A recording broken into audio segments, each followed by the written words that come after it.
transferencias dirigidas al gobierno regional, ¿no? Tiene la ventaja de que, uno, estos beneficios, por ejemplo, reintegro tributario, ¿no? La importación, la exoneración del IGB a la importación en la Amazonía, estaban concentrados en muy pocos contribuyentes, ¿no?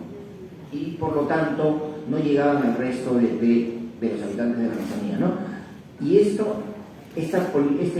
política de canje de exoneraciones por transferencias lo hemos hecho de forma coordinada con el Congreso y con el propio gobierno regional de turno, ¿no? Entonces, repito, hemos ido eliminando ya dos exoneraciones, es el reintegro tributario y la exoneración del IGB a la importación, canjeando, por ejemplo, recordando ahorita, por 200 millones anuales de transferencia por el reintegro al gobierno regional de Loreto. Y esto, si vemos, cumple con el objetivo de la norma, ¿no? Porque la norma que decía que quiere promover, lo voy a ver así, promover el desarrollo sostenible e integral de la Amazonía. ¿Y cuál era el instrumento? A través de mejorar las condiciones para la inversión pública y la promoción de la inversión privada.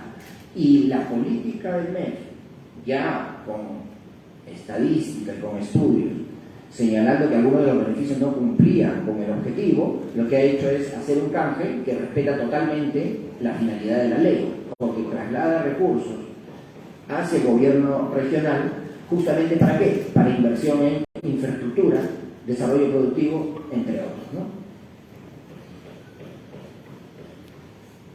Siguen, por favor. Y ya un poco estaba adelantando cuál es la opinión del MEF entonces, es que no es, para empezar, nuevamente, la restricción, la supuesta restricción propuesta por el PL no es tal, sino simplemente es los requisitos que permiten que los contribuyentes se asienten en la zona, inviertan en la zona y generen empleo en la zona, ¿no? Para cumplir con el objetivo de la ley, ¿no?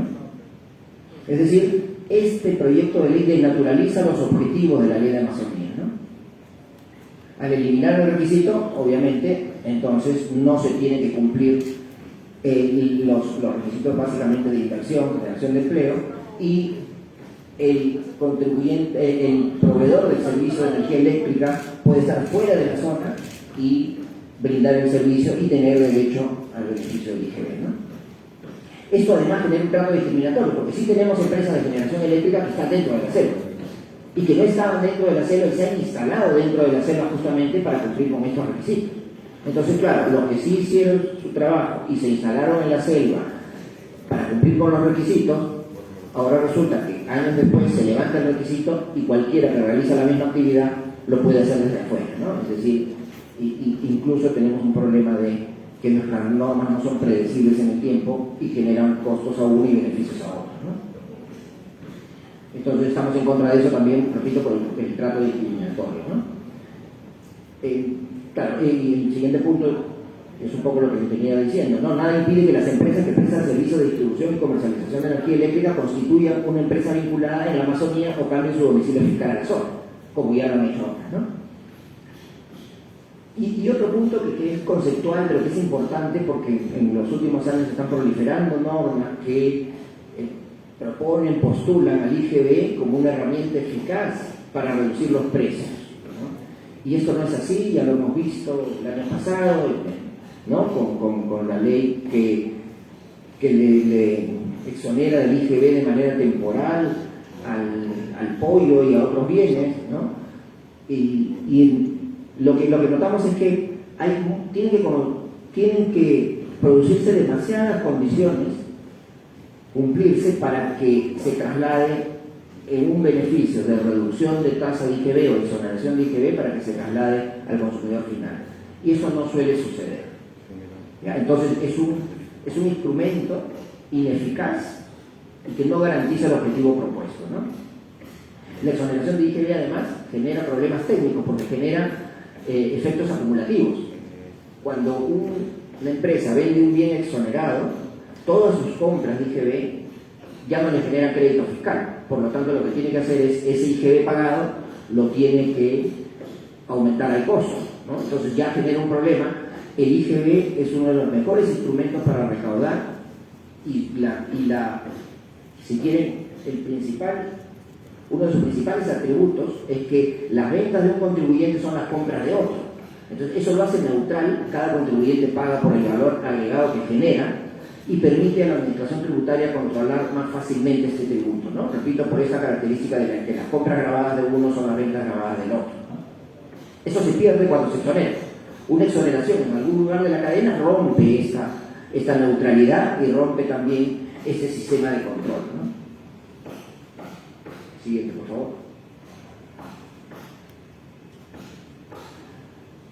Otro problema que vemos es que esto va a generar precedentes para pedidos similares, ¿no? No es la primera vez, repito, esta norma que ya hemos estado en este Congreso justamente para evitar que un proyecto de ley de este tipo se transforme en ley, pero también el problema es que entonces cualquier contribuyente de cualquier sector que no esté afincado en la selva y que brinde servicios a la selva va a querer, bajo la misma razón, que también le eliminen los requisitos, ¿no? Va a decir nuevamente que existen restricciones también que no le permiten operar y exonerar el servicio que brinda, y entonces esas supuestas restricciones, ¿no?, podrían devenir de aprobarse este proyecto después en decir elimínenme las condiciones, ¿no? Entonces no puede ser. ¿Qué servicios podrían ser? Podrían ser todos los servicios de telefonía, podrían ser los servicios de internet, podría ser cualquier otro tipo de servicio que se brinda desde fuera de la zona a consumidores dentro de la Amazonía, ¿no? Y ya otra razón también es que nosotros no hemos encontrado que algunos de los beneficios de la ley de Amazonía cumplan cabalmente con los objetivos, ¿no? Tenemos desde los que ya se han eliminado, se han cambiado por transferencias, hasta algunos de los que son más evidentes, pero son difíciles también de desactivar. Por ejemplo, la exoneración del IGB y del selectivo a los combustibles, ¿no?, que se da en la región de Amazonía, básicamente en los departamentos de Ucayali, Madre de Dios y Loreto, que como sabemos en el caso de Madre de Dios incluso el combustible sirve para la minería ilegal y para otras actividades. Entonces, y además como el beneficio se da a los consumos dentro de la selva, lo que tenemos es que en esos 3 departamentos hay muchas estaciones de servicio de venta de combustibles en los linderos o en las fronteras de la selva, ¿no? Entonces, ¿qué es lo que sucede? Llegan camiones, lo que se promueve es un contrabando, porque llegan muchos camiones que cargan la gasolina, y aun cuando la norma dice que solo está exonerado si es que se consume dentro de la Amazonía, esta gasolina, estos combustibles, sale de la Amazonía y se vende fuera del país. Perdón, se vende fuera de la Amazonía en los departamentos colindantes. Según un estudio realizado en el año 2005, me parece, en la SUNAT, si la exoneración de IGB y selectivo de combustible era como 1, el contrabando era como 3, ¿no? Es decir, por dar un beneficio de 1, el contrabando era 3 veces el costo fiscal de la exoneración, ¿no? Tampoco es acorde con la política de racionalización de beneficios tributarios, ¿no? Y decimos tampoco en este caso es acorde con la política de canje de transferencias por exoneraciones que venimos impulsando desde el MEC y que en verdad con la pandemia se suspendió en el año 2020-2021, pero que es algo donde creo que tenemos que avanzar, ¿no? Y finalmente creemos que no es una medida apropiada también por la coyuntura, ¿no? Estamos tratando de entrar en una etapa de recuperación de la actividad económica, estamos centrados en tratar de mejorar la recaudación a través de una lucha contra la evasión y ilusión tributaria. Queremos un pedido de delegación de facultades para simplificar el sistema tributario relacionado a las MIPE, ¿no? Y por eso queremos evitar el otorgamiento de nuevas exoneraciones y o tratamientos diferenciados, ¿no? Y en este caso, todavía el asunto es peor todavía, porque lo que tenemos es que se otorgaría exoneración y beneficios a aquellos sujetos que no cumplen con los requisitos que sí se les exige a todos, pero que en este caso se les estaría levantando para las empresas del sector eléctrico, ¿no? Presidente, eso sería todo. Muchas gracias. Muchas gracias. alguno de los colegas congresistas que quiera hacer las preguntas. Yo quiero iniciar también haciendo la precisión de que esta norma tiene un alcance muy puntual, ¿no? Que son pueblos bastante alejados y afectados, ¿no? En donde la empresa que presta es Electrosureste, ¿no? Es una empresa, en este caso privada, y quería saber cuál era el impacto que podría para ustedes ser la afectación. Agradecerles por la claridad de la exposición, porque este proyecto de ley puede tener las mejores intenciones, pero está claro que está en contra de la norma, ¿no? Y que los efectos, digamos, mejor dicho, causa una serie de problemas en torno a riesgo moral y también en torno a un efecto que le llamamos nosotros de demostración, o sea, que va a generar, digamos, más peligro de esta naturaleza que como bien ha dejado señalado el señor Camacho, la verdad es que destruye la esencia misma de la norma original, ¿no? Yo creo que debemos tener bien claro aquí cuando tenemos un objetivo, digamos, que en sí mismo es loable, ¿no? Porque claro, entiendo que la preocupación es llevar mayores servicios a esas comunidades en la zona de selva, y confundimos los instrumentos, ¿no? Habría que buscar algunas otras formas, pero eliminar los requisitos, ¿no? Para lo que significa la esencia de la norma, es el camino equivocado. Gracias. Yo voy a votar en contra en todo caso de este proyecto de ley. Congresista Morante tiene la palabra.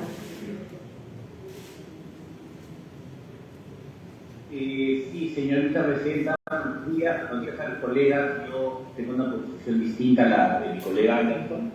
Yo vengo de la Amazonía. El señor Camacho recordará que estuvimos viendo justamente estos temas cuando nos habla del tema de reitero tributario y tal. Recordará que tuvimos varias conversaciones en aquella época, en el año 2018, cuando yo era asesor de congresista del año. Y vimos justamente ese tema y que terminó en la ley 30897. El asunto no es que lo cambiaban, era que el reintegro tributario vencía en 2018, es decir, en 2019 ya no había nada, y lo que se generó fue básicamente un tema de un fideicomiso por 270 millones de soles actualizables con índices de precio al consumidor, y que dentro de 10 años se incrementaba en, si mal no recuerdo, 86 millones de soles más, porque vencía ya un precio de partida del tema del IGB de las importaciones. Por ejemplo, este beneficio no lo tiene Ucayali, ¿no? Ucayali dejó esa oportunidad de ser su reintegro tributario y no logró nada. San Martín lo hizo muy temprano, entre el año 2004 y 2005, si mal no recuerdo. Esta política de eliminar los alcances de la ley de promoción de inversión en la Amazonía son muy antiguos, desde el año 2006, 2007 también, que incluso los intentaron eliminar en la Amazonía y se generaron hasta huelgas muy fuertes, tanto en el departamento de Loreto como en Ucayali.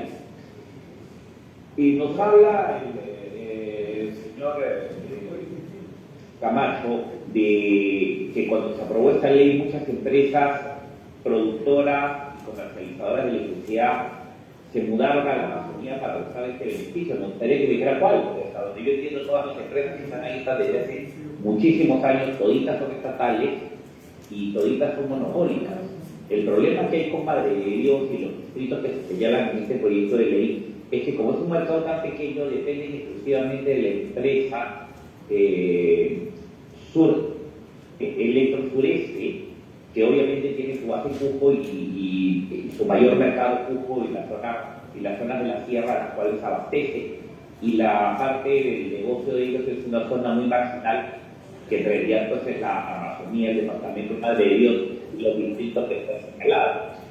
En este aspecto, no es tanto un tema de carácter promocional, sino es de igualar a los demás consumidores en la Amazonía, como los que están en Huánuco, en Cayana, en San Martín, en Loreto, en Amazonas, que no pagan IGB por el pago por la electricidad, y definitivamente al no pagar IGB por el pago por la electricidad se podría generar mayores condiciones, por ejemplo, para el desarrollo de la industria y de diferentes actividades. En el caso de la gente de Madre de Dios, si lo paga y, digamos, no tienen una empresa propia porque es un mercado muy pequeño, literalmente es un mercado muy pequeño. Ahora, que no hayan funcionado en gran medida las exoneraciones por lo que se ha establecido en la ley de promoción de la Amazonía, eso también tiene muchas otras explicaciones también. No es exclusivamente el tema de orden tributario que señala el expositor, ¿no? Evidentemente hay otros tipos de factores como, por ejemplo, la conectividad, ¿no? Y otra serie de temas que hacen pues muy difícil el poder actuar, ¿no? Entonces, yo creo que en el caso de este proyecto de ley es darle el beneficio, no es eliminar unos requisitos. Efectivamente se exceptúa para la aplicación de estos requisitos, pero es esencialmente para igualar al resto de la Amazonía, para que los pobladores o las empresas que pudieran realizar tanto el Madre de Dios como los distritos del departamento de Cusco que están siendo considerados en este proyecto de ley. Y no es tan cierto, por ejemplo, el hecho que cualquier otra empresa que encontraría como algo beneficioso por cualquier otro tipo de servicio podría irse a la Amazonía y exigir la exoneración del IGB, porque si eso fuera verdad, por ejemplo, Telefónica lo hubiera hecho, Claro también lo hubiera hecho, Entel también, cualquiera de estas, o por ejemplo las grandes cadenas farmacéuticas, para tener ese beneficio, y no lo han hecho, ¿no? O sea, por ejemplo, uno consume el servicio telefónico en Loreto o en cualquier punto de la Amazonía y paga el IGB, porque obviamente la empresa que lo presta no está dentro de la Amazonía, no cumple con los requisitos, y si fuera tan apetitoso hubieran formado una empresa en la Amazonía y hubiera creado esto. Ahora, acá hay otro tema, que en realidad al interior del país que les prestan los servicios públicos de electricidad, por ejemplo, esencialmente, por no decir el 100%, son empresas públicas, todas son empresas públicas, ¿no? Electro Sureste es una empresa pública, Electrooriente también, Electrocayali también, ¿no? Y los únicos que tienen empresas privadas en el campo de distribución y comercialización de electricidad es básicamente Lima, porque en el resto del país es todo público, básicamente. Entonces, es muy difícil pretender decir que si se elimina este requisito para el departamento de Madre de Dios y los distritos que se señalan en el proyecto de ley, desincentivamos la posibilidad de que una empresa vaya a estas zonas a producir, transmitir y comercializar electricidad, porque si eso fuera así, bien hecho, ¿no? Y me gustaría conocer de qué empresa eléctrica conoce el señor Camacho que en virtud de la ley de promoción de inversión de la Amazonía se haya trasladado a la Amazonía para buscar el sueño. Yo recuerdo en ninguna. Gracias. Gracias, congresista Morante. Vamos a iniciar con la respuesta de las dos consultas. La última ha sido qué empresa conocen que pueda ir o movilizar sus operaciones, dado que esta es una empresa pública. Muchas gracias, presidente. Sí, y agradezco los comentarios del congresista Morante, ¿no? A ver, claro, nuevamente, todos los proyectos de ley tienen buenas intenciones, como mencionó el congresista. Eso es indubitable, ¿no? Y nosotros que ya teníamos tiempo viendo proyectos de ley del Congreso, también comulgamos con casi todos los objetivos de los proyectos de ley. El problema siempre son los instrumentos, ¿no? Y también, ya nosotros que llevamos años trabajando en tributario, también creemos que hay una sobreestimación del instrumento tributario. A veces piensan que el instrumento tributario soluciona casi todos los problemas, ¿no? Y la otra cosa que más o menos se cree es que como una exoneración no es el Estado sacando dinero de las arcas y otorgándole a determinados sectores, entonces parece como que no cuesta. cuando el otorgar una exoneración es un ingreso menor para el Estado. Entonces, lo que se tiene que entender es que un ingreso menor para el Estado es lo mismo que un gasto mayor del Estado. Ambos casos generan un detrimento de las arcas fiscales y una peor posición fiscal, ¿no? Entonces, no es el instrumento tributario el más efectivo para todos los casos. Yo diría que en muy pocos casos es el más efectivo.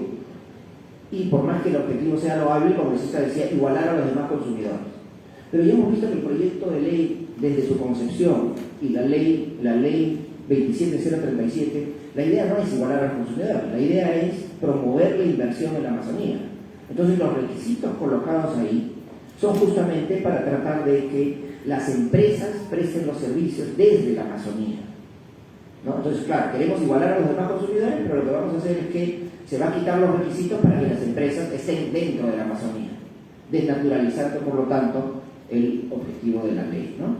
Repito, y también un poco con la pregunta de la presidenta es ¿cuánto puede costar esto? La verdad, no sabemos, porque no sabemos a qué empresas se aplicaría, ¿no? Habría que hacer estudio de qué empresas se aplicaría. Usted mencionó una, no sé si es la única, pero aún si fuera la única, no deberíamos estar tampoco promoviendo leyes con nombre propio, me parece, ¿no?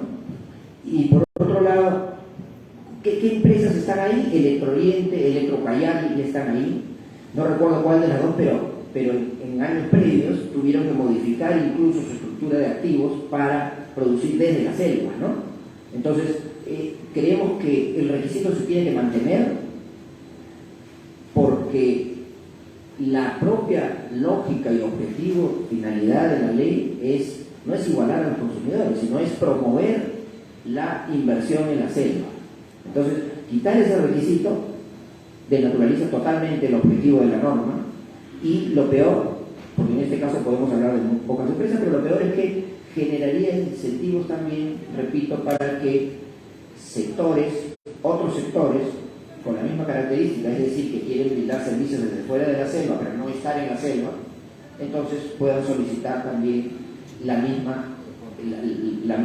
tratamiento, ¿no? Gracias. Aquí, bueno, hay una preocupación, sus palabras indicar, no es que sea una norma con nombre propio, porque la empresa que no está llegando es una empresa del Estado. Entonces yo creo que como Estado también se tienen que responsabilizar de las falencias y por respeto también a los congresistas que están en ese momento, el día de hoy, es tener la data real. No podemos hablar sobre supuestos. ¿Cuánto nos cuesta? Es que no tenemos la data. Se supone que la deberían tener. Ese es uno.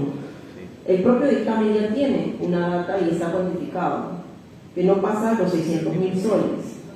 600.000 soles que no creo que para el MEF sea mucho, con todas las deducciones que van haciendo.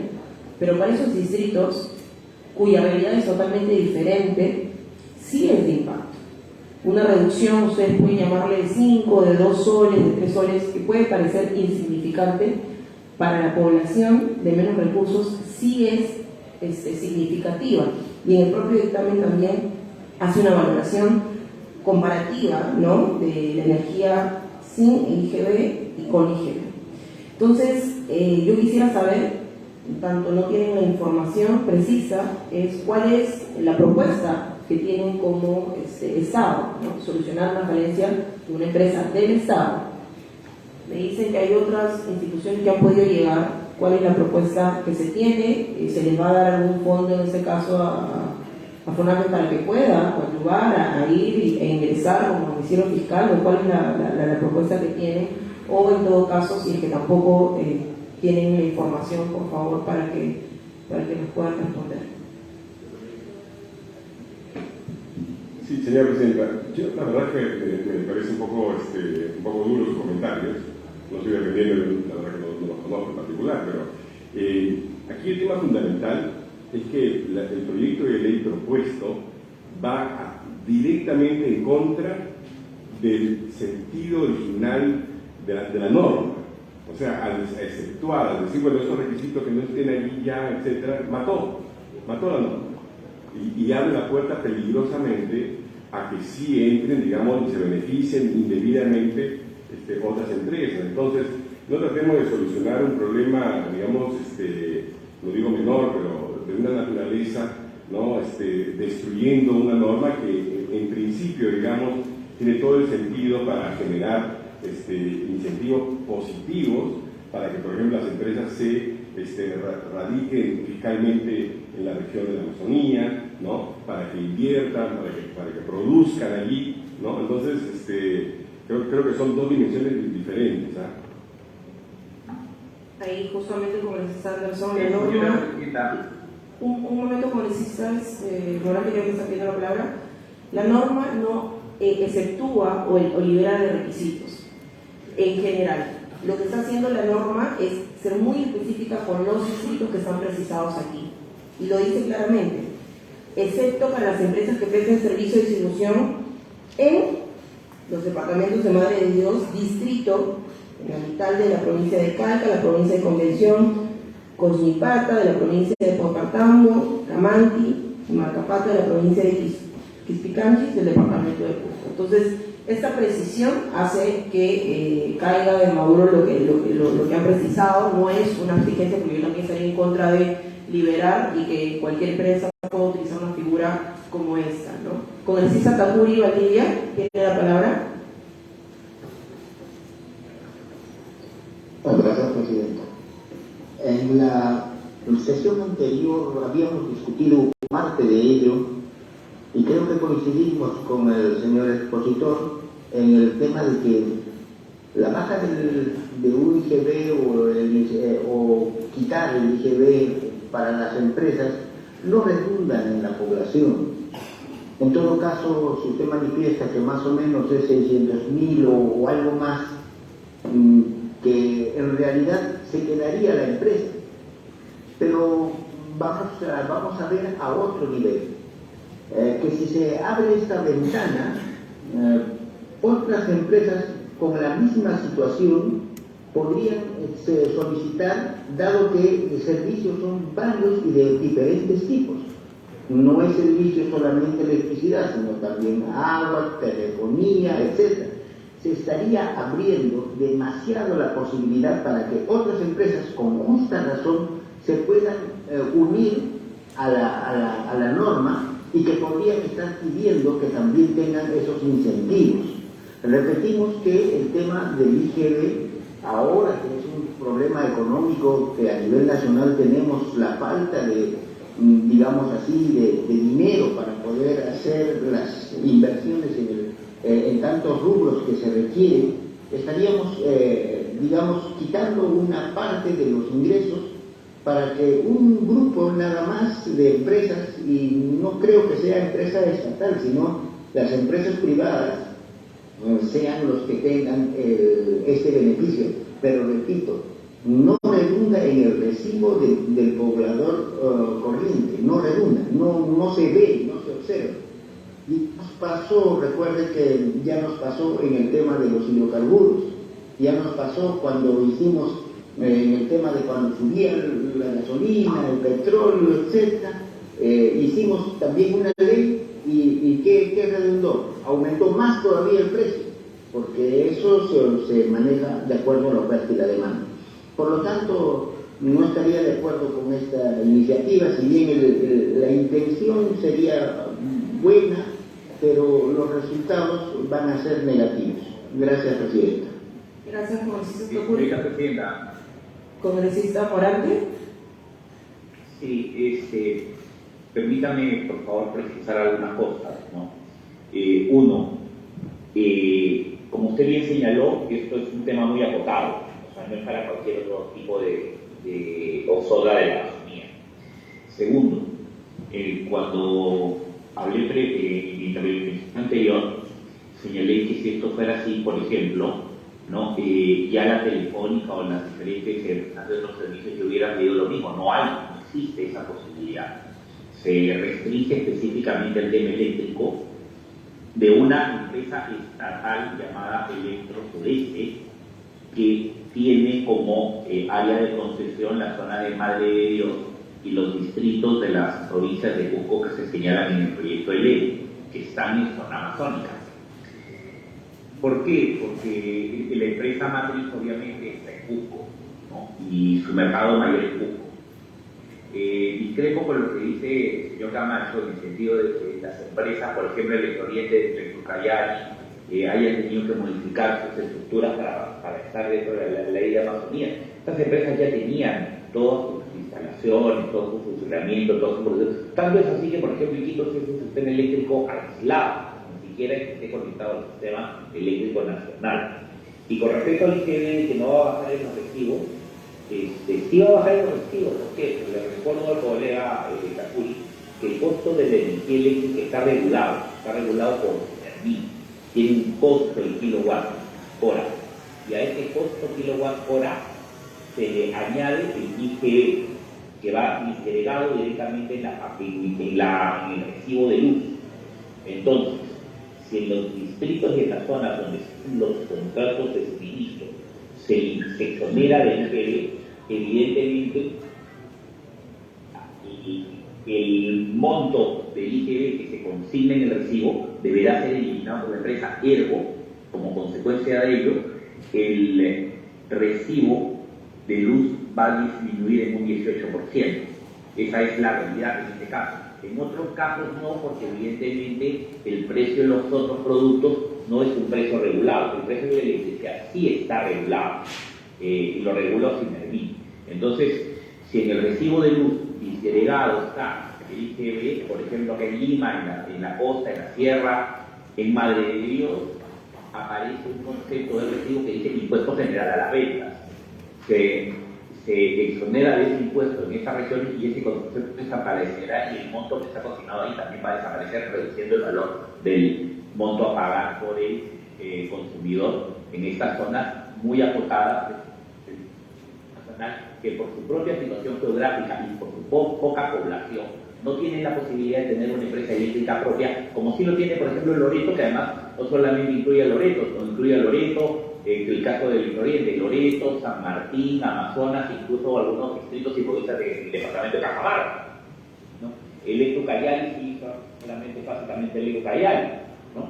Pero por el tamaño que tiene Madre de Dios y su cantidad de población, es difícil o imposible, por no decir muy difícil también, que pueda instalarse una empresa de producción y de distribución y comercialización eléctrica propia para ese departamento y que incluya a los distritos de las provincias del departamento de Cusco que se señalan en el proyecto de ley. Yo quisiera que eso también lo pongan a consideración. Muchas gracias.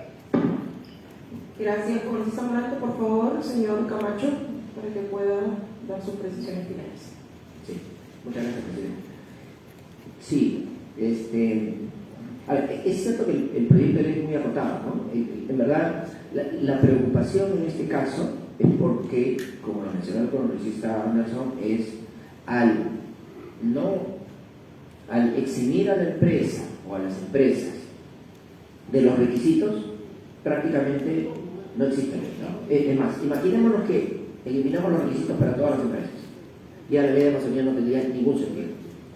Ningún sentido. Nadie tendría que estar en la Amazonía para eso, ¿no? ¿Cuál es la ventaja de que la inversión vaya a la Amazonía? ¿No? Cuando la inversión cae en un lugar geográfico, genera empleo, genera actividad en la zona y reactiva o genera toda una red de actividades económicas colaterales.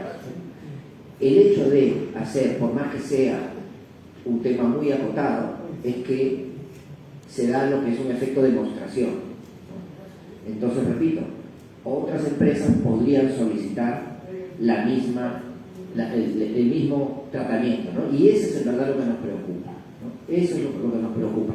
Ahora, respecto a la reducción de los precios del servicio de electricidad, puede darse como no puede darse, y si se da no va a ser en la misma medida de las empresas que sí están en la Amazonía, ¿no? Me explico.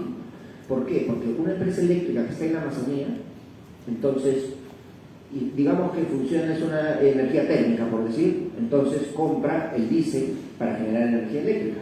Y el diésel que compra en la Amazonía no tiene IGB. Por lo tanto, no tiene IGB y vende sin IGB. Entonces ahí no hay IGB, no tiene crédito fiscal. ¿Qué va a pasar con esta empresa que es Electrosur, que está en el Cusco, pero vende en la Amazonía? Va a vender exonerado, pero el crédito fiscal de sus compras para esa venta exonerada no puede usarlo, o sea, esas compras de IGB no lo puede usar como crédito fiscal. ¿Dónde va a ir? Va a ir al costo. Entonces, ese precio no va a ser exactamente el mismo que recibe el resto de consumidores por esa razón, ¿no? Repito, cuando la empresa está en la Amazonía, todas sus compras no tienen IGB, porque así dice la ley de Amazonía, y sus ventas tampoco. Pero en este caso vamos a tener un caso especial en el cual el servicio eléctrico no va a tener IGB, pero las compras que realice esta empresa Electrosur-Este dedicadas a este servicio que esté exonerado, no lo va a poder acreditar, por lo tanto va a tener que ir al costo. Eso sería todo, presidente. Muchas gracias. Gracias al señor Camacho. Igual vamos a solicitarse. Han enviado un oficio, el congresista Roselia Muruz, anexo sobre el informe de la empresa Electrosur-Este. Bueno, lo haremos llegar y también se lo enviaremos también el informe de FONAFE sobre el tema en mención. Agradecemos la participación de los miembros funcionarios del Ministerio de Economía y pasamos al siguiente punto de orden del día. Tenemos programado el dictamen recaído en los proyectos de ley 2304 y 3137, que propone la ley que modifica el TUO de la ley del IGB e Impuesto Selectivo al Consumo, aprobado por Decreto Supremo 055, y modificatorias respecto a las soluciones líquidas que se usan para vaporizar en sistemas electrónicos de administración de nicotina y sistemas similares sin nicotina. El día de hoy vamos a atender los dictámenes que teníamos previsto antes de la delegación de facultades, debido a que todas, en el mes de febrero vamos a verlo. Aprovechando que están los funcionarios del MEF, que querían hacer una aportación sobre esto, igual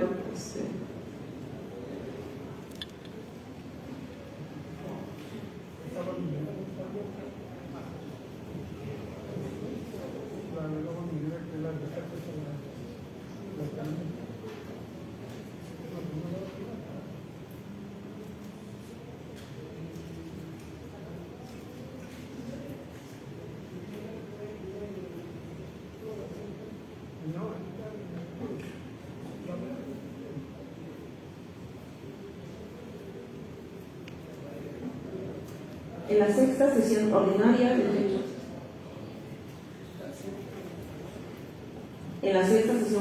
de fecha 19 de octubre del 2022 se debatió el tema y pasó a un cuarto intermedio. En dicha oportunidad se contó con la participación del entonces viceministro de Economía, el señor Alex Contreras Miranda, y del presidente de la Asociación Peruana de Vapeadores, ASOVAPE, señor Jorge Palma Vázquez.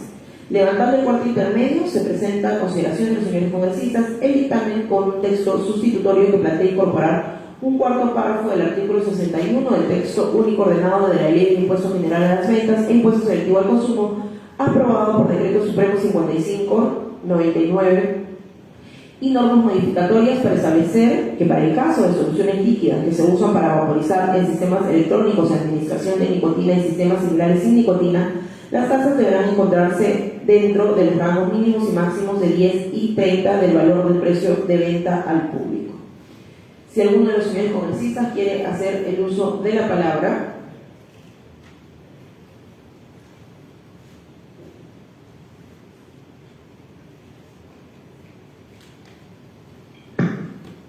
Señorita Presidenta.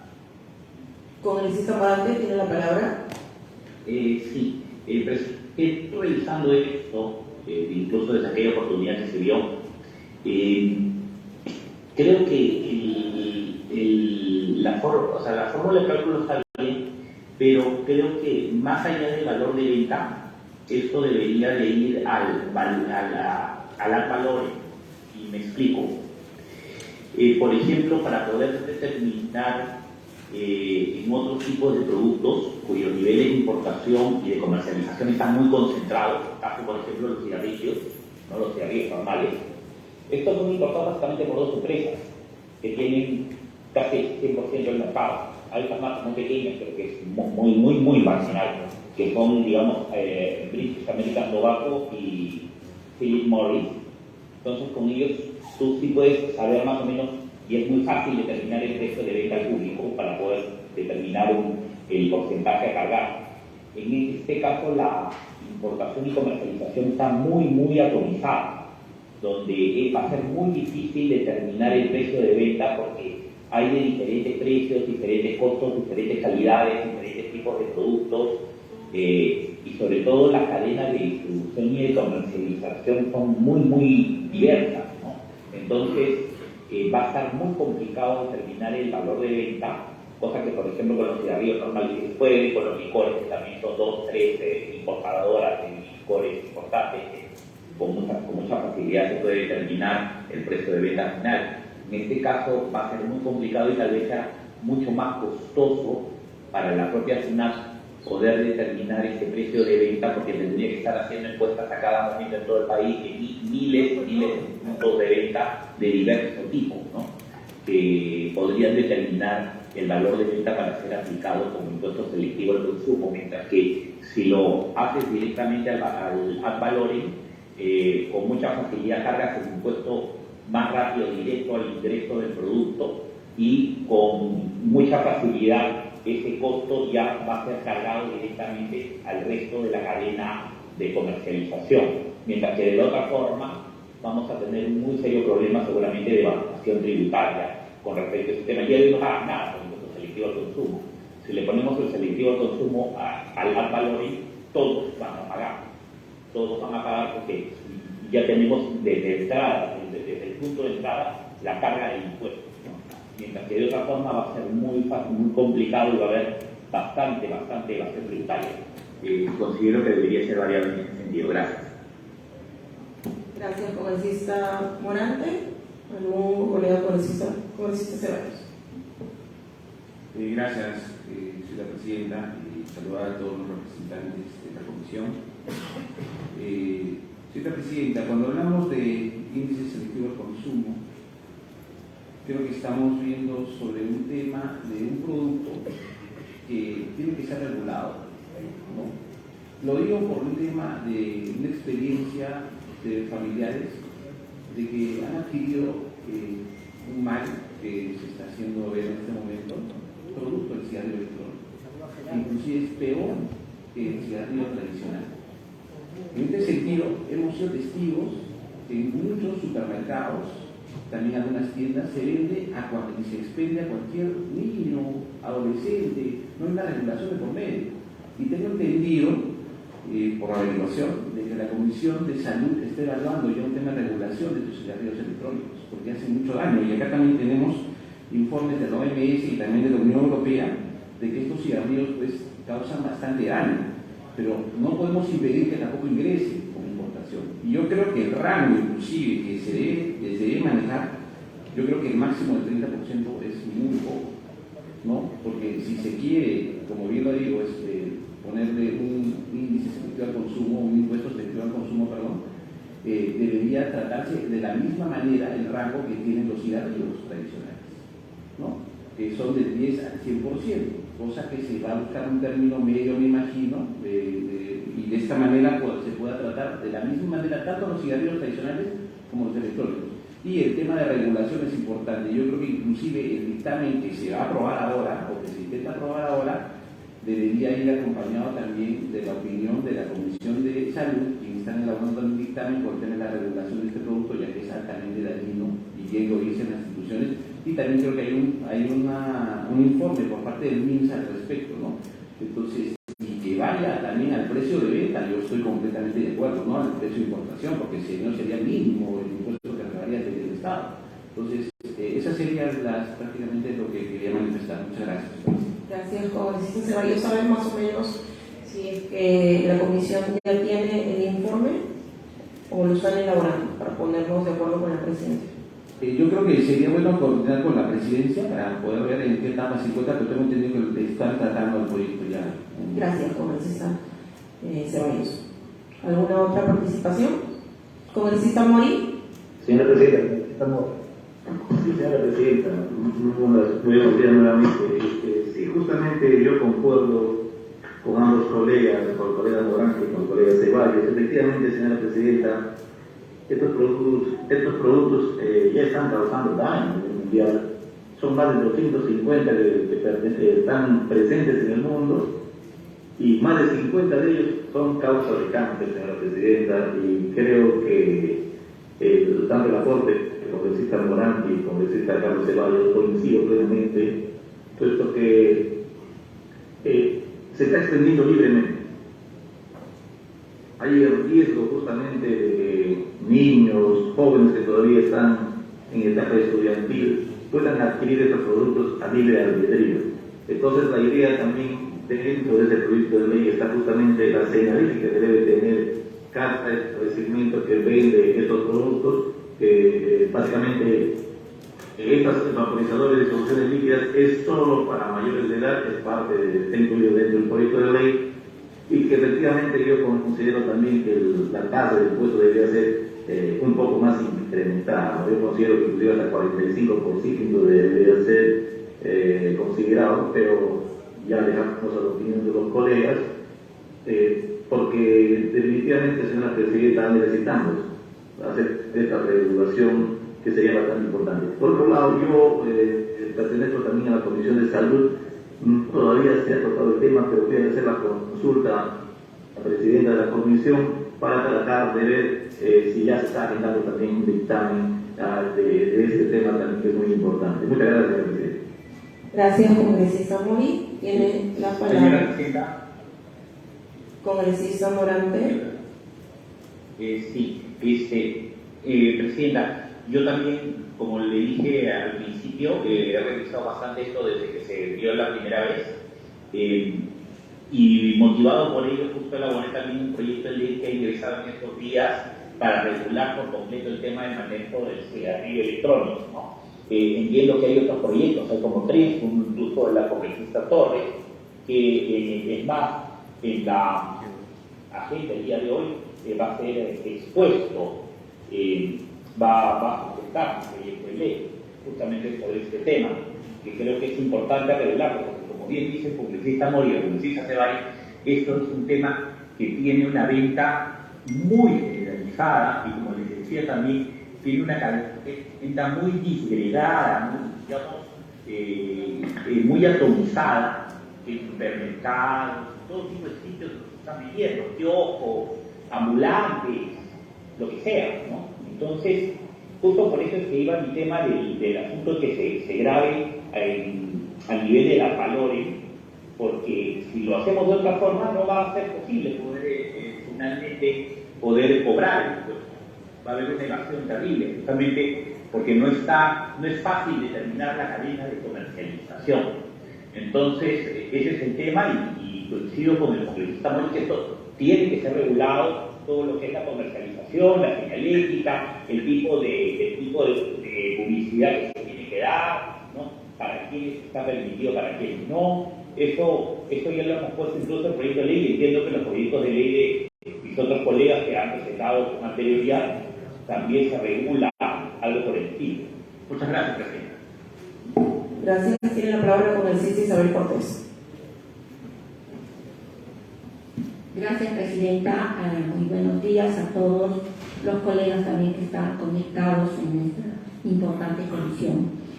Presidenta, por su intermedio, sobre el presente dictamen que propone gravar de impuesto selectivo al consumo mínimo de las soluciones líquidas que se usan para vaporizar más conocidos como cigarrillos electrónicos. Quisiera mencionar que la propia Agencia de Administración de Alimentos y Medicamentos de los Estados Unidos ha advertido que estos cigarrillos electrónicos pueden causar daños neurológicos y perjudicar a los pulmones de los fumadores. También, Presidenta, quiero decirle que el año pasado el gobierno norteamericano ha prohibido su venta de estos cigarrillos electrónicos de la marca Juul, ya que carecían de pruebas suficientes sobre el perfil toxicológico de los productos para demostrar que la comercialización de los productos sería adecuada para la protección de la salud pública. También el presidente científico de riesgos sanitarios de la Unión Europea ha concluido que existe evidencia que estos productos generan daño en el tracto respiratorio y existe una creciente evidencia de que los cigarrillos electrónicos tienen efectos nocivos para la salud. Desde el 2015, el Perú viene importando estos cigarrillos con una tasa de crecimiento del 90% por cada año. Y según el MINSA, los que consumen más son los estudiantes de colegios y universidades. La Organización Mundial de la Salud propone, si los cigarrillos electrónicos no están prohibidos, al menos deben ser regulados y grabados de manera que se saliente la aceptación por parte de los jóvenes y de los no usuarios. Razón por el cual, Presidenta, propongo que el siguiente texto sustitutorio que le he hecho llegar a sus asesores, donde propongo que el rango de la tasa de impuestos sea del 20 y el 100%. Esto con razón porque actualmente en el apéndice 4 de la Ley del Impuesto General a las Ventas e Impuestos Selectivos al Consumo grava hasta con el 125% de impuestos a los cigarrillos de tabaco negro y rubio, que son igual de dañinos que los cigarrillos electrónicos. Por eso, Presidenta, sería muy importante que estos cigarrillos electrónicos tengan estos impuestos de igual que los cigarrillos normales. Gracias, Presidenta. Gracias, congresista Isabel Cortés. Se va a consignar la asistencia del congresista Gerí. Voy a igual ya hacer un llamado adicional. Congresista Cabero, congresista Lizarzaburu, congresista Chávez Chino, congresista Acuña. Continuamos.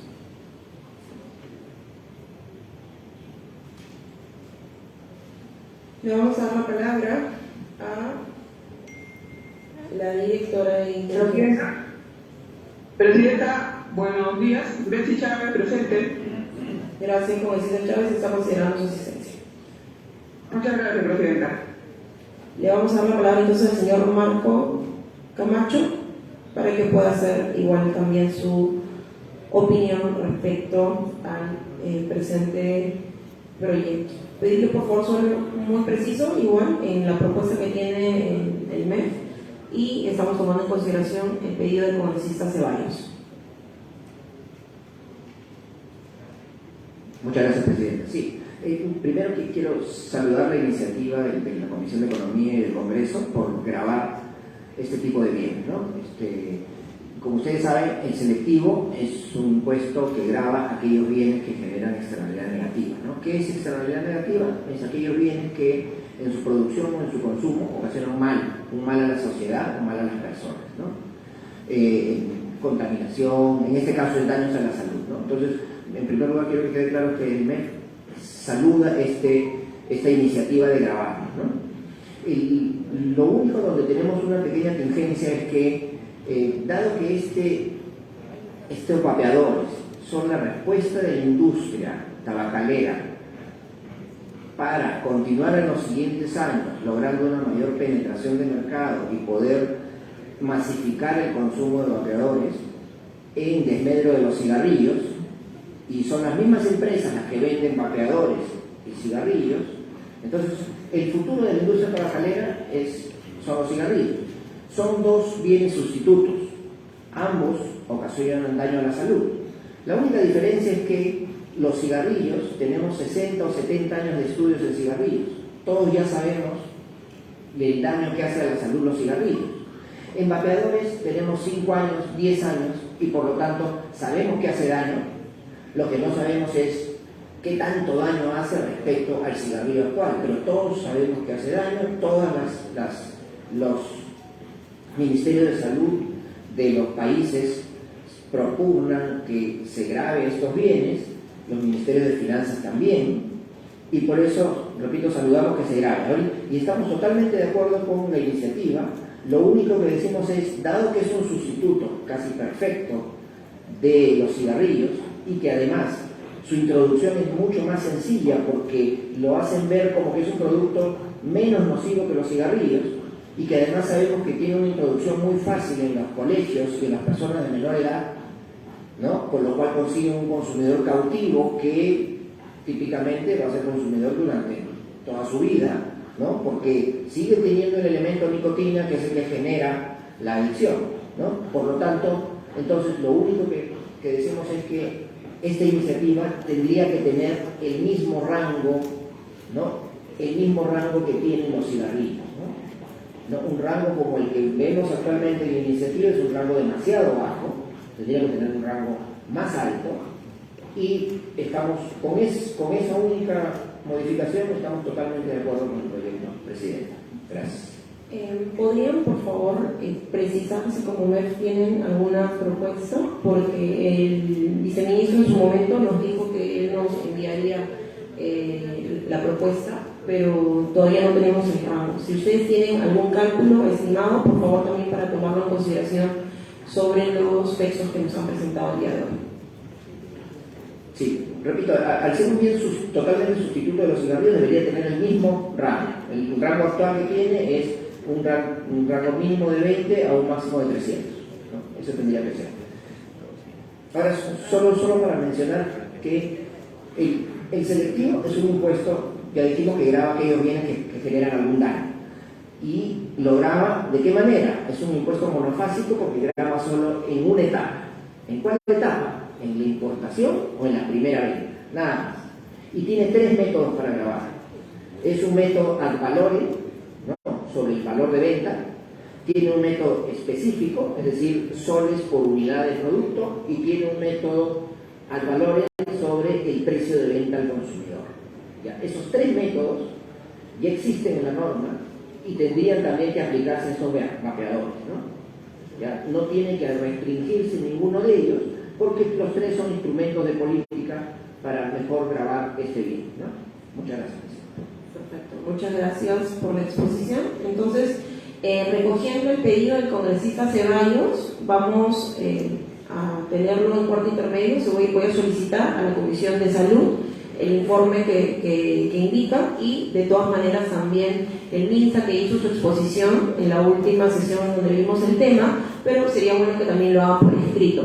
Con ello tenemos 3 propuestas, 4 propuestas. Una que es el dictamen original, que es el rango de 10 a 30, la propuesta de la congresista Isabel Cortés de 20 a 100, la propuesta de uno de los autores también, el congresista Mori, que sea hasta 45, y la propuesta del MEF que sea igualada a la de cigarrillos. Entonces, con ello vamos a evaluar cuando tengamos el informe y traer el dictamen final.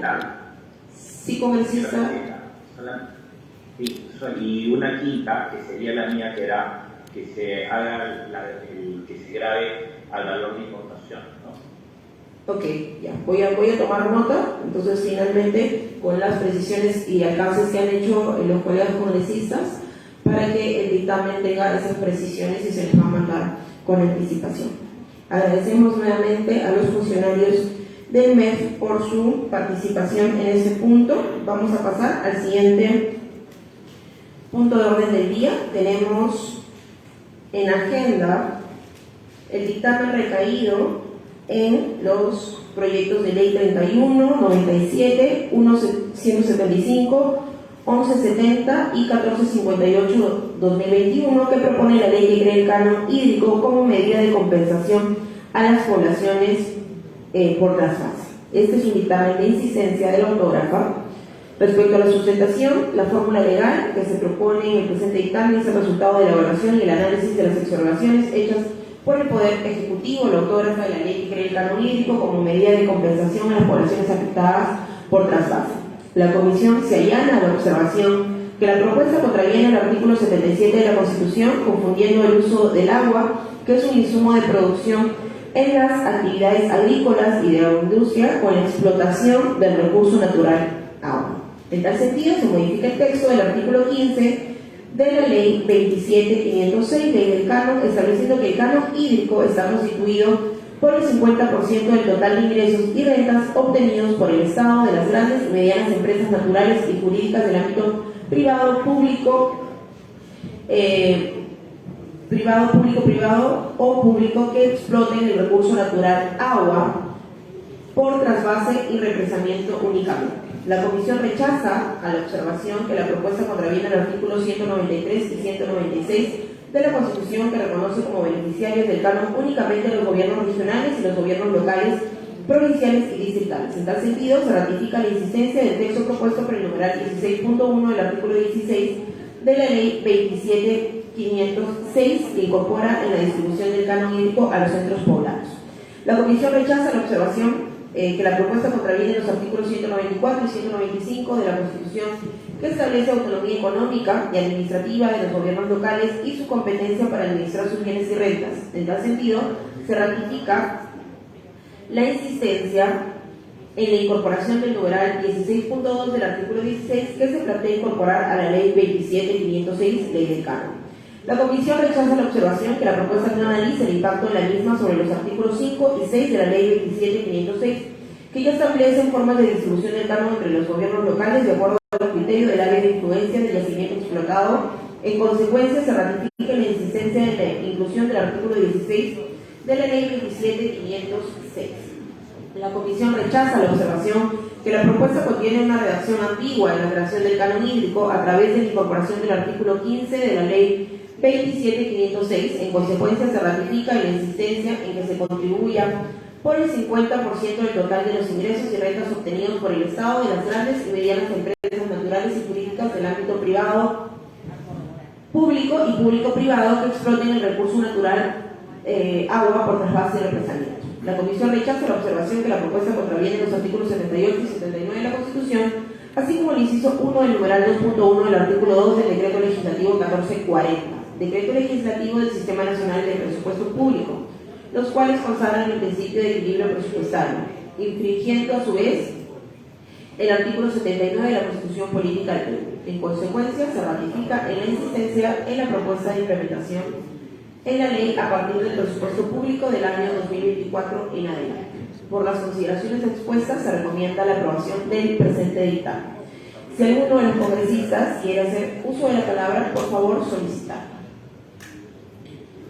Se deja constancia también de la presencia del congresista Cabello.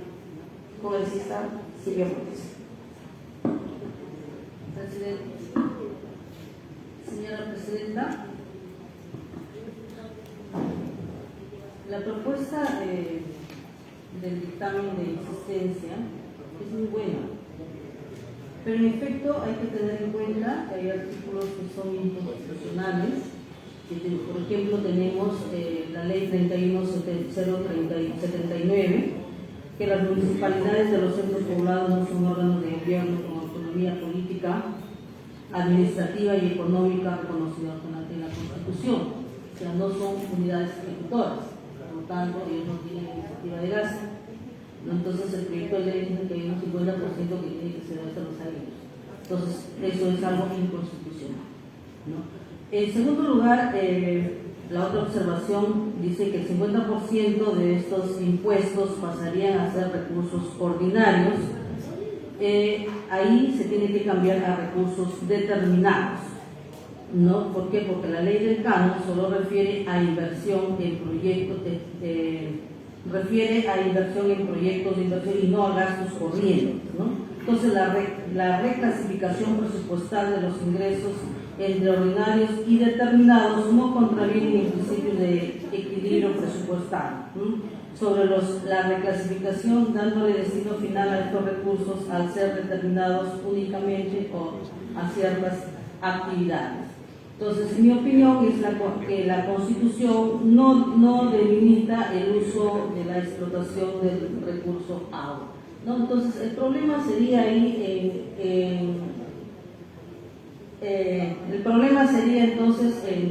en los centros poblados, ¿no? Porque como ellos no son unidades ejecutoras, no tienen iniciativa de gasto, no tienen no tienen partidas presupuestales para que ellos puedan gastar. Por lo tanto, yo creo que ahí se debe determinar de que las municipalidades distritales deben destinarles específicamente un presupuesto y que la misma municipalidad distrital determine qué obras se va a hacer con canon hídrico que van a recolectar, ¿no? Por ahí puede ser una solución, ¿no? Y esa es una observación que ha hecho el Poder Ejecutivo y que sí es algo que se tiene que tener en consideración, señora Presidenta.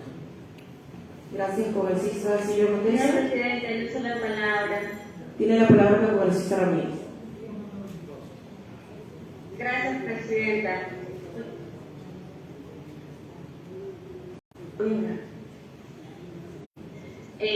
Señora Presidenta, por su intermedio, agradezco a su comisión poder agendar el dictamen que crea el canon del agua y propone su aprobación por insistencia, pues las observaciones realizadas por el Ejecutivo carecen de sustento. Una primera observación del Poder Ejecutivo es decir que los centros poblados no son parte de la organización administrativa del Estado. Esta afirmación, señora Presidente, desconoce que los centros poblados tienen reconocimiento legal desde el año 1981, tal como se lo explico en estos momentos. Los centros poblados son reconocidos como organizaciones democráticas de la base desde 1981, tal como lo prescribe el literal C del artículo 4 del Decreto Legislativo 51. 2. El artículo 5 del Decreto Legislativo sostiene que un centro poblado se constituye, en este caso, constituyase en una... en el artículo 5 del Decreto Legislativo 51 sostenía que para un centro poblado se constituya una... Congresista Tania, no se está escuchando su audio. Congresista Tania, no se está escuchando su exposición. Señora Presidenta, ¿se me escucha? Ahora sí. Gracias.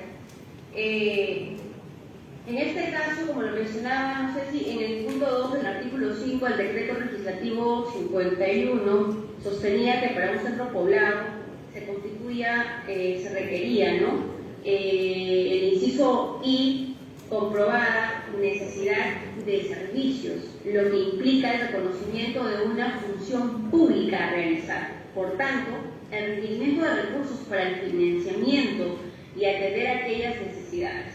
3. Posteriormente, el artículo 4 y 5 de la Ley 23853 del 8 de junio de 1984 reconoce el prescrito del Decreto Legislativo 51 y vuelve a reconocer a los centros poblados como organizaciones administrativas. 4.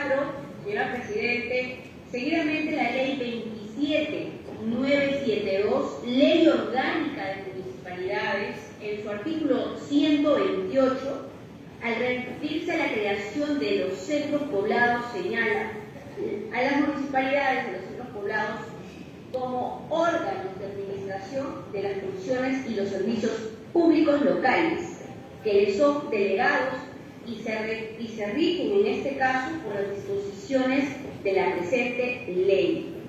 Como vemos, señora Presidenta, los centros poblados atienden necesidades de un sector de la población, pero no tienen financiamiento.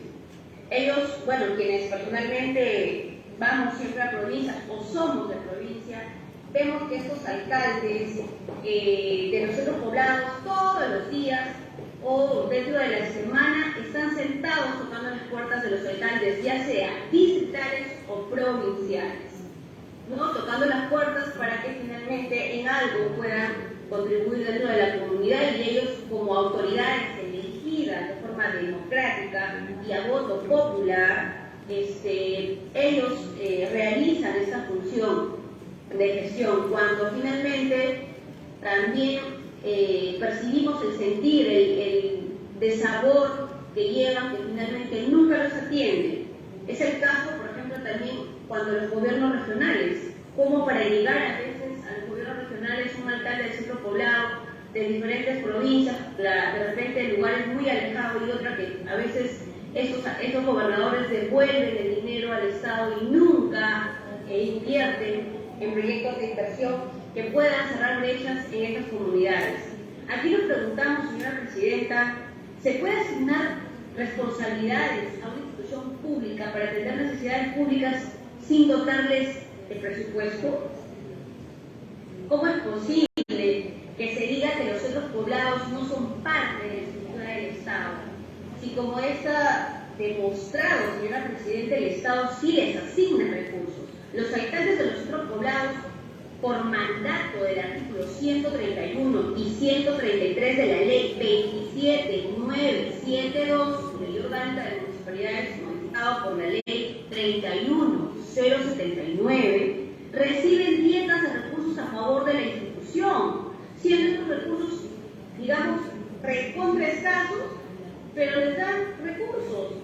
Por ejemplo, entiendo que no son millones de soles, no son miles de soles, son, dijo, unas dietas que sinceramente, como dicen ellos, solamente alcanzan para poder movilizarnos, para poder atender cualquier mínima necesidad, pero simplemente en nada colaboran en el desarrollo o el cierre de brechas en sus comunidades.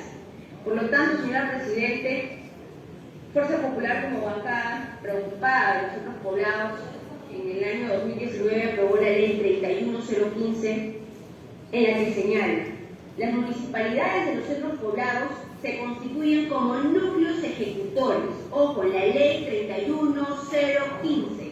Las municipalidades de los centros poblados se constituyen como núcleos ejecutores, adecuándose a lo dispuesto a la presente ley y su reglamento. En concordancia, señora Presidente, con la ley 27972, Ley Orgánica de Municipalidades, ¿cómo vamos, señora Presidente, a legislar en materia de centros poblados progresiva si las diferentes, en este caso, congresos han legislado preocupándose en descentralizar recursos y fortaleciendo a estas instituciones administrativas de base? Por otro lado, señor Presidente, otra observación del Ejecutivo ve en el sentido que esta propuesta vulnera o vulneraría el artículo 77 de la Constitución, pues estaría confundiendo uso del agua como insumo y el uso del agua como una forma de explotación del recurso.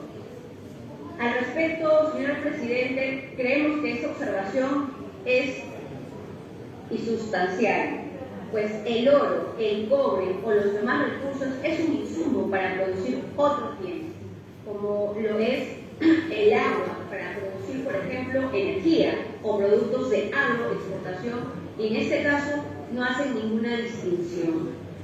Por la parte, en este caso, en fin, el artículo 77 de la Constitución Política señala que corresponde a las respectivas circunscripciones, conforme a ley, recibir una participación adecuada del total de los ingresos y rentas obtenidas por el Estado en la explotación de los recursos naturales en cada zona en calidad de canon, así como existe el canon minero, donde se realiza la explotación minera, pues también se pueda poder manejar estos recursos del canon hídrico, donde tenemos las cuencas, los valles, donde se produce este recurso.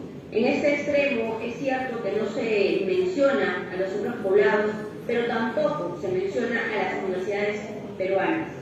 Sin embargo, esta institución sí es beneficiada con una parte sustancial del canon minero. Se dice que el artículo 4 de la autógrafa vulnera el numeral 6 del artículo 193 y el numeral 7 del artículo 196 de la Constitución Política, que reconoce como beneficiarios del canon a los gobiernos regionales y locales. Pues, señora Presidenta, esta aseveración constituye una falacia, pues siendo la Constitución Política del Perú es un texto no reglamentarista, sino general. Aplicarlo en el sentido que propone el Ejecutivo implicaría dotar a transferir el canon a todos los gobiernos regionales y a las municipalidades, cuando sabemos perfectamente del pésimo manejo de los recursos para proyectos de inversión y que finalmente todos los recursos tienen que devolver cada año. Entonces, teniendo ya esa historial de que estos gobiernos devuelven todos los años, en especial Cajamarca, que es uno de los que se lleva el primer puesto en medios a ejecutar, tengamos que seguirles dando más dinero, señora Presidente, señoras congresistas. Considero que no deberíamos de menospreciar a nuestros alcaldes de los centros poblados.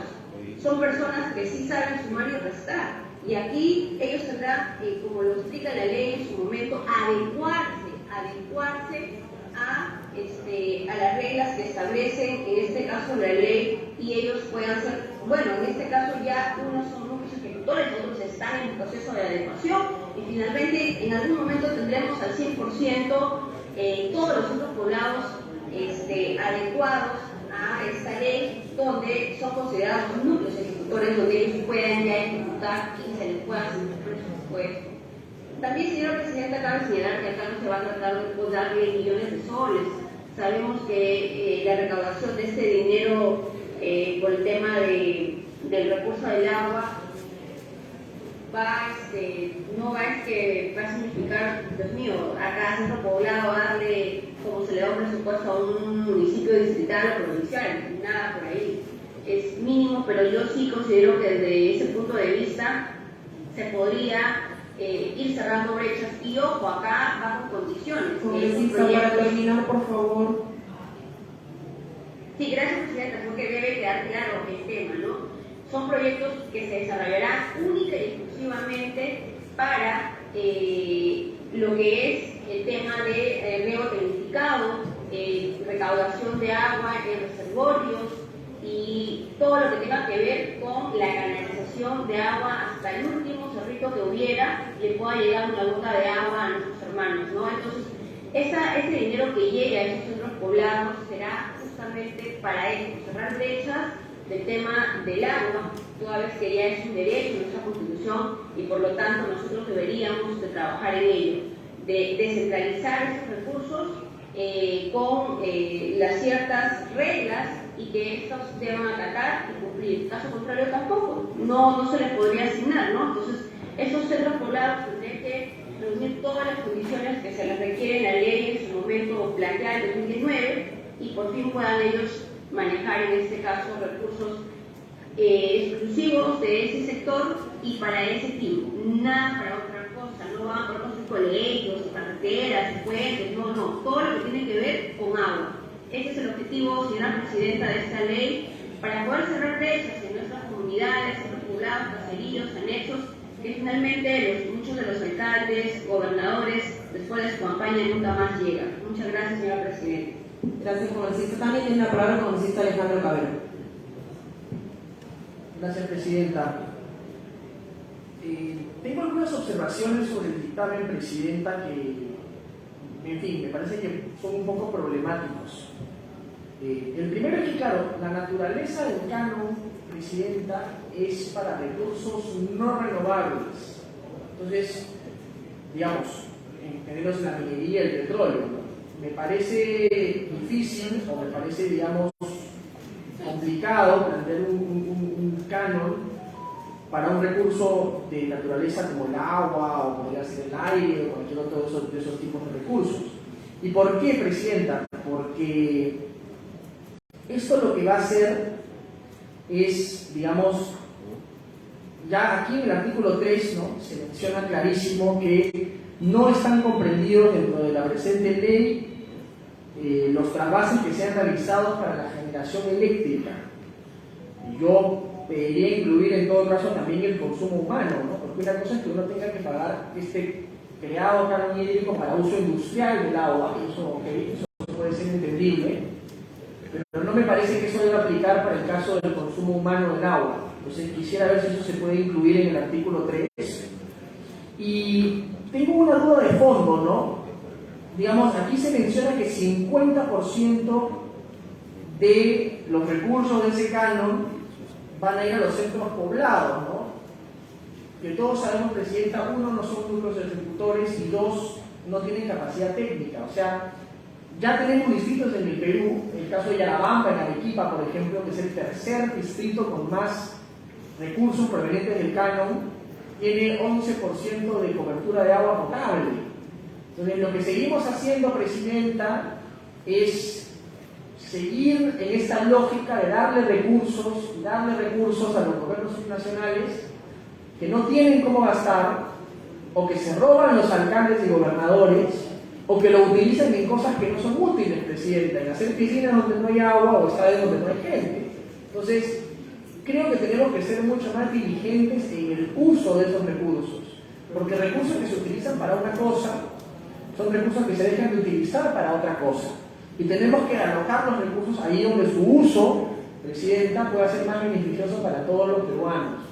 Entonces, en este momento me parece irresponsable seguir en esta lógica de trasladar recursos, que ya en la lógica del canon minero y petrolero trasladan muchos recursos a gobiernos locales o regionales, que finalmente no han probado poder utilizarlos de la mejor manera, Presidente. Entonces, yo tengo mis serias dudas de que esto, en lugar de resolver un problema, va simplemente seguir acrecentando esa brecha de sostenibilidad dentro del propio Estado peruano. Así que yo, en principio, Presidenta, me parece que este dictamen necesita una evaluación mucho más profunda, ¿no? Por las tres observaciones que le he hecho, Presidenta. Gracias. Gracias, Señora Presidenta, si me permite aclarar el tema. Un momento, congresista Tania, congresista Illich, y luego le damos la palabra. Muchísimas gracias. Señora Presidenta, tenga usted buenos días, por su intermedio a todos los colegas. Buenos días. Hay algunas intervenciones que han sido mencionadas que son pertinentes, ¿no? Las que acaba de mencionar la congresista Cabero, la congresista Silvia, pero además de eso, el análisis de poner al futuro, ¿no? ¿Qué es lo que va a pasar o no va a pasar? Creo que se tiene que dilucidar tomando una decisión. Entonces, yo creo que se debe tomar la decisión firme de aprobar el dictamen con cargo a redacción respecto, por ejemplo, a la intangibilidad que mencionaba la congresista Silvia Montesa respecto a los recursos de canon hídrico para los centros poblados. Efectivamente, los centros poblados no son unidades ejecutoras, como también lo acaba de mencionar el congresista Cabero. El espíritu y la norma es que justamente vayan beneficiados de esos centros poblados, porque son los que viven en las cabeceras de cuenca y los que de alguna manera conservan el recurso hídrico. En ese sentido, considero también que con las opiniones que han perdido nuestros colegas, es importante impulsar este dictamen en insistencia para que ya se avance con este proyecto tan anhelado por muchas comunidades, por muchas personas en líneas generales. Y ya con los proyectos, porque hay más proyectos sobre estos temas, podemos ir mejorando, modificando.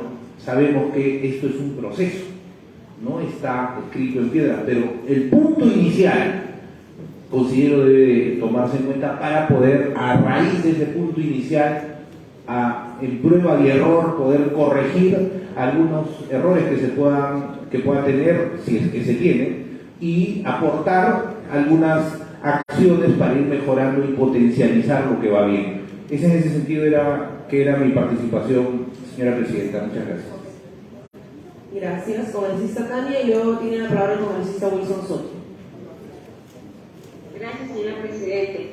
Bueno, para recordarles a mis colegas, por favor, que la ley 31015, aprobada en el año 2019, ya contempla a los centros poblados, o los municipios de centros poblados como núcleos ejecutores. Yo les pediría, por favor, que revisen esa ley. Desde esa fecha los centros poblados se encuentran en proceso de, en este caso, como mencioné hace un momento, en un proceso de adecuación, ¿no? Hay muchos que ya se encuentran listos, o sea, ya se adecuaron como debe de ser, y ellos fácilmente se les puede inyectar el presupuesto en este caso, y quienes no, todavía tendrán que terminar de adecuarse y poder en su momento manejar. Pero ellos, no discriminemos, ellos ya son considerados núcleos ejecutores, pero previa a una adecuación. La ley 31015 lo establece. Ahora, en cuanto a la participación del 100% de los recursos, el 50%, ¿por qué va a los centros poblados? El 25% al distrito y el otro 25% a la provincia. Porque justamente, ¿para qué le vamos a dar al gobierno regional si sabemos que devuelve dinero? ¿Para qué le vamos a dar a la municipalidad provincial y distrital si finalmente nunca los atiende cuando va? Entonces, se le entrega el 25% al distrito, 25% a la provincia, para que de ese recurso ellos puedan realizar la contratación de una elaboración de un expediente técnico, y el 50% única y exclusivamente para la ejecución de la obra, ¿no? Entonces, ese es el objetivo, y como lo dijo mi colega Iris hace un momento, es darle un paso. O sea, ¿de qué nos sirve tenerlos como núcleos ejecutores si nunca les vamos a quitar dinero? Entonces, debemos ir empezando. Modificaciones pueden haber, claro, ¿por qué no? Para mejorar, obviamente, pero tenemos que ya dar un paso, ¿no? Y también quería, señor presidente, decirle al congresista, colega Cabero, que no es cierto que el canon sea solo para recursos no renovables. Hay canon pesquero, hay canon forestal, hay canon hidroenergético, que son recursos renovables. De manera que lo dicho por mi colega es inexacto, ¿no? Entonces, más allá de ello, señora Presidenta y colegas, es que nosotros debemos dar un paso adelante en el sentido de que dejemos de ver a los alcaldes de los centros poblados como personas incapaces. Por el contrario, creo que deben asumir una responsabilidad, y como lo menciono, no se está hablando de millones de soles, por el contrario, son recursos pocos que en su momento llegará, pero ya se está iniciando una descentralización y que finalmente llega a lugares donde verdaderamente sí se ve o sí se vive la necesidad en carne propia. En una provincia no se vive la necesidad que se vive en un centro poblado, en un anexo, en un caserío. No tienes agua, no tienes luz. En cambio, en una provincia sí lo tienes. Y acá lo que queremos es justamente cerrar brechas en esos caseríos, en los poblados, anexos, donde no hay lo mínimo o lo básico que debería tener un ser humano. Entonces, yo sí les pediría a los colegas que analicemos este tema pensando no solamente que ahora esto se va a dar como tal, sino que ya empecemos a dar pasos adelante y finalmente ayudemos a que todos pongamos un grano de arena, a que las autoridades elegidas de forma popular también en los poblados con la ley 31015 como núcleos ejecutores, pues procedan ya a ejercer sus actividades como manda la ley. Gracias. Gracias. Congresista Wilson Soto tiene la palabra. Señora Presidenta, colegas congresistas, muy buenos días. Señora Presidenta y colegas parlamentarios, como autor del proyecto de ley 31 del dictamen recaído en el proyecto, que se ha acumulado varios proyectos, que crea el canon hídrico, señora Presidenta, ya fue ampliamente debatido por esta comisión. Por ello, pido, por favor, que se someta a votación y que los colegas congresistas apoyen con su voto para hacer justicia con nuestros hermanos que viven en las comunidades más alejadas y olvidadas de nuestro país, donde se encuentran las cabeceras de cuencas o las obras de trasvase que permiten el desarrollo del agro, la agroindustria y otras actividades que requieren el agua para su desarrollo. Señora Presidenta, este proyecto de ley que está en debate no solamente ha sido tocado en esta legislatura, es más, en otros periodos en otros periodos legislativos anteriores al Congreso han tocado.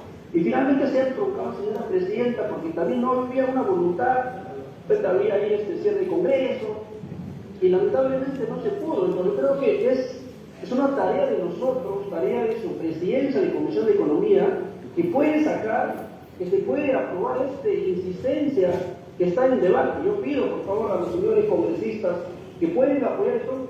Es un proyecto de ley de mucha importancia, estoy seguro. Hoy día va a ser un día histórico, porque estamos creando la primera ley canon hídrico, señora Presidenta. Yo le agradezco muchísimo por haber agendado, por haber dictaminado este proyecto de ley de invención, que es de mi autoría y de otros colegas que también se han acumulado. Muchas gracias. Gracias, congresista Wilson. Tiene la palabra la congresista Isabel Cortés.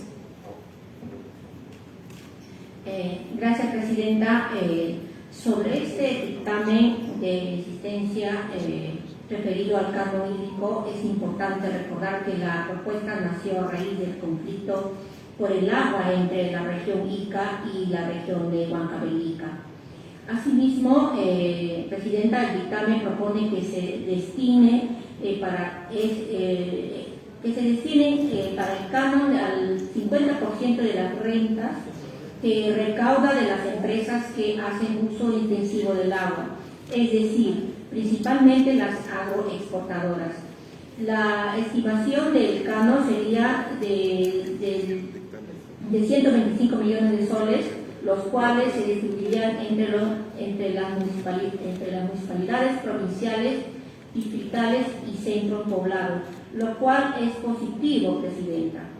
Y se plantea que dicho presupuesto se use para proyectos de inversión tales como la construcción de reservorios de agua, de manera que el agua de las lluvias y nevados de nuestras tierras y de nuestra sierra también no se desperdicie en el mar, sino se acumulen para que las empresas agroexportadoras puedan disponer de agua de este elemento líquido tan importante todo el año, lo cual me parece eficiente, colegas congresistas, que es importante recalcar que este dictamen también es tremendamente beneficioso para las empresas agroexportadoras de la costa. Y si bien por ellos, por lo que exhortaría, Presidenta y también colegas congresistas, que estas mismas empresas que se preocupan también por cumplir los derechos laborales de sus trabajadores, que les paguen sus ETS y gratificaciones completas, ya que cuentan con contratos temporales los trabajadores de las empresas agroexportadoras. Van a tener su beneficio, van a tener su agua así, y también por esa misma razón que cumplan sus beneficios a sus trabajadores. Y nuestro voto será a favor, Presidenta, porque va a beneficiar a los, como dijo el colega Wilson, a muchos hermanos peruanos que viven en estas zonas rurales donde carecen de este elemento principal que es el agua. Gracias, Presidenta. Gracias, congresista Isabel Cortés. Tiene la palabra el congresista Anderson. Muchas gracias, señora Presidenta. Mi voto va a ser definitivamente y decididamente en contra. Miren, si tenemos claro, por ejemplo, la experiencia del canon minero, ¿no?, donde recursos ingentes han sido repartidos en regiones, sobre todo en las regiones del sur, y hemos visto cuán malamente se han utilizado esos recursos, ¿no?, porque no existen, pues, rendición de cuentas, porque no existen capacidades técnicas, porque existe una predisposición a la corrupción. Entonces, en el caso del canon hídrico, la verdad es que se vuelve temático. Mañana tendremos un canon al aire puro y cosas por el estilo.